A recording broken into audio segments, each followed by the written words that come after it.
इस लेक्चर में हम डिस्कस करेंगे asynchronous sequential circuit with latch. तो पहले हम एसआर नोड लैच ले लेते हैं। तो मैं मोरिस मैनो को ही फॉलो कर रहा हूँ।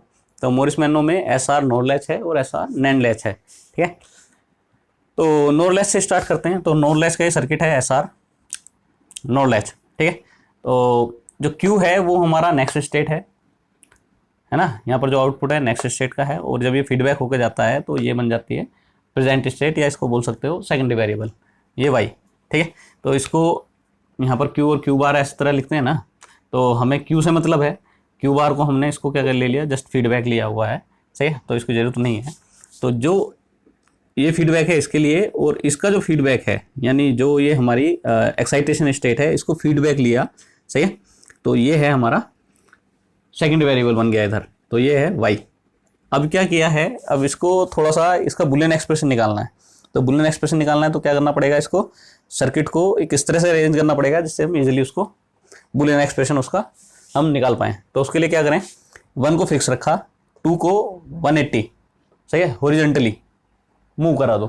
तो इसको 180 मूव कराया हॉरिजॉन्टली, तो ये इस तरह बन गया। तो अब क्यू से जो ये क्यू वाला था फीडबैक, ये सीधा 2 नंबर नोर गेट में इनपुट में है, और इसका जो 2 नंबर का जो आउटपुट है वो 1 के इनपुट में है। इस तरह बन गया। अब इसको क्या किया है, ठीक है, इसको रोटेट कराया है। सही है, यहाँ पर तो इसको जस्ट जो एक तरह से हॉरिजॉन्टली इसको हमने फ्लिप कराया है ना। अब इसको क्या करेंगे, इसको हम रोटेट कराएंगे। तो रोटेट कराया, तो यहाँ पर रोटेट कराया इस तरह, तो ये बन गया इस तरह का सर्किट। ठीक है, अब यहाँ से y का expression in terms of R S और स्मॉल y निकाल सकते हैं। तो यहाँ पर s प्लस वाई बार, क्योंकि ये नोर गेट है, ऐसे ही s प्लस वाई बार प्लस r का होल बार, ये बना। इसको जो सोल्व करेंगे तो बन के आएगा ये। ठीक है, जो एसआर फ्लिप फ्लॉप की ट्रूथ टेबल है वो है ये। तो इसमें क्या है, अगर 0 0 इनपुट है और प्रीवियस स्टेट कुछ भी है, वो हो सकती है 0 1 हो और हो सकती है 1 0 हो, वो एज इट इज ही रहेगी। सही है, तो 0 1 है अगर, तो 0 1 ही रहेगा आउटपुट। अगर 1 0 प्रीवियस आउटपुट 1 0 था, तो नेक्स्ट आउटपुट भी 0 0 इनपुट पे 1 0 ही रहेगा। ठीक है, अब हमने इससे बनानी है ट्रांजिशन टेबल। तो ट्रांजिशन टेबल में हमारे पास जो स्टेट वेरिएबल है वो सिर्फ एक ही है, क्योंकि एक ही फीडबैक पाथ है। तो एक ही फीडबैक पाथ है, तो y की वैल्यू 0 या 1 सिर्फ एक ही है। तो जो इनपुट है हमारे पास 2 हैं, तो हमें ये 2 इनपुट के लिए हमें जो मैक्सिमम पॉसिबल कंडीशन है वो सब लिखनी है। तो 0 0 0 1 1 1 1 0। ठीक है, अब इसको इसमें फिल कर देना है। ये y की वैल्यू है कैपिटल Y की, है ना। इसको इसमें हमने क्या कर दिया, फिल कर दिया। तो जब फिल करेंगे तो जो capital Y equals to small y है, यानी secondary variable equals to excitation variable जहाँ जहाँ पर है उन सबको सर्किल कर दिया। ठीक है, तो 0 0 0 0 0 0। इस रो में 1 1 को चेक करेंगे, तो यहाँ पर जो स्टेबल स्टेट बनेगी जो इन दोनों के इक्वल है, यानी स्मॉल y और कैपिटल Y। तो 1 1 या 1 1, तो इनको सबको क्या कर दिया, सर्किल कर दिया। तो यहाँ पर जो सर्किल्ड है ये सब शो कर रहे हैं कि ये यहाँ पर स्टेबल स्टेट है। ठीक है, अब एक प्रॉब्लम है एसआर लैच के साथ कि अगर 1 1 एसआर को देते हैं तो जो आउटपुट आता है वो हमारा अनप्रिडिक्टेबल इनवैलिड आउटपुट है। ठीक है, तो सारा सर्किट गड़बड़ कर जाएगा इस स्टेट पे। अगर एसआर को लैच को, इस लैच को हमने 1 1 दिया तो आउटपुट जो आएगा वो हमारा गलत आएगा।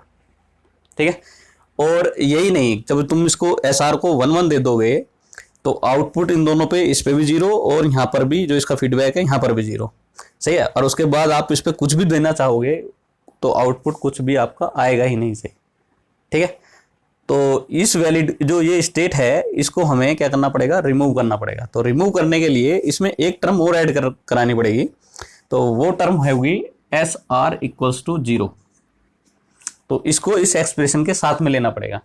ठीक है, अगर हम एक गेट और लगा दें, सही है, एस आर जो गेट वो इस तरह का हो कि जो एस आर जो दोनों इनपुट आ रहे हैं उन दोनों का एंडिंग जो है वो इक्वल्स टू उसको 0 कर दे।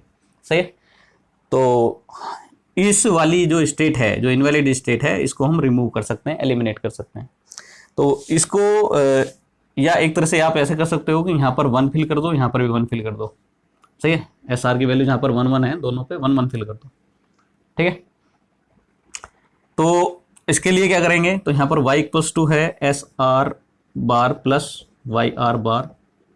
ठीक है, ये तो है इसके लिए। अब इसको एलिमिनेट करना है तो एक टर्म और ऐड करानी पड़ेगी इसमें, S R dot plus S R plus Y R bar.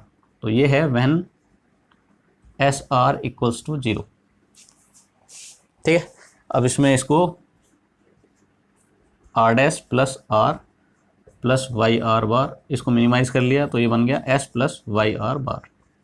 तो ये आया हमारी, ये जो एक्सप्रेशन है when S R equals to 0, ये एक्सप्रेशन है इस केस में।